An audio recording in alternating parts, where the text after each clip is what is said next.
Magandang araw kaibigan. Ito pong muli ang Pastor Lino at nag-aanyaya sa inyo upang pakinggan ating segment dito sa Mahal Ka ng Diyos, Kaibigan.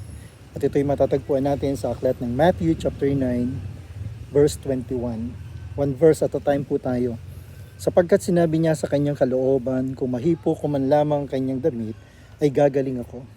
Ito po ay isang kwento ng isang babaeng inaagasan o dinudugo ng 12 taon. At hindi ho to pangkaraniwan sa panahon natin, baka may cancer na siya or so whatever, ganun po Pero sabi ng mga talata dun sa unahan, medyo naubos na yung kanyang kayamanan sa pagpapagamot at maraming doktor na siyang nilapitan. Ang naging siste, narinig niya ang Panginoong Yesus na nagpapagaling. Ito po ay nasa chapter 9 na, more or less, napakinggan niya na ang Panginoon sa mga sabi-sabi. Kaya meron siyang ginawa. Tatlong bagay yung pag-uusapan natin regarding dun sa kanyang paglapit sa Panginoon. Una, gumawa siya ng desisyon sapagkat sinabi niya sa kanyang kalooban. Ito ay isang resolve, pagpapasya.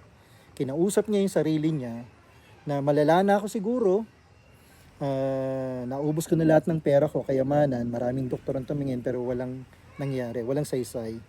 Kaya better na lumapit ako sa Panginoong Yesus. Kaya yun ang naging desisyon niya. Ikalawa, hindi lang siya gumawa ng desisyon, siya po ay gumawa ng aksyon. No? Kung mahipo ko man lamang ang kanyang damit. Ito po ay isang pagkilos.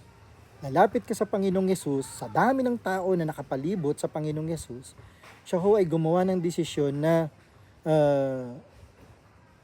puntahan, lapitan ng Panginoong Yesus at hipuin kahit man lang yung laylayan ng kanyang damit. No? Tayo po ba'y patuloy na lumalapit sa Panginoon? Madalas kong sinasabi, sumampalataya tayo sa Panginoon, kaibigan. At masusumpungan natin ang kapayapaan, ang kapahingahan. At ngayon, halos kagalingan, doon sa babae. Gumawa siya ng desisyon, meron siyang aksyon, at ang ikatlo ay gagaling ako. Ito ang kanyang konsolasyon. Naniniwala ako na ang mga taong lumalapit sa Panginoong Yesus, perming may napapala. Nagbibigay ang Panginoong Yesus ng konsolasyon. Kaya sa oras na ito, kaibigan, patuloy kitang inaanyahan na sumampalataya ka sa Panginoong Yesus. Sapagkat sa buhay na ito, siya lang ang ating kailangan. Pagpalain ka ng Panginoon at mahal ka ng Diyos, kaibigan.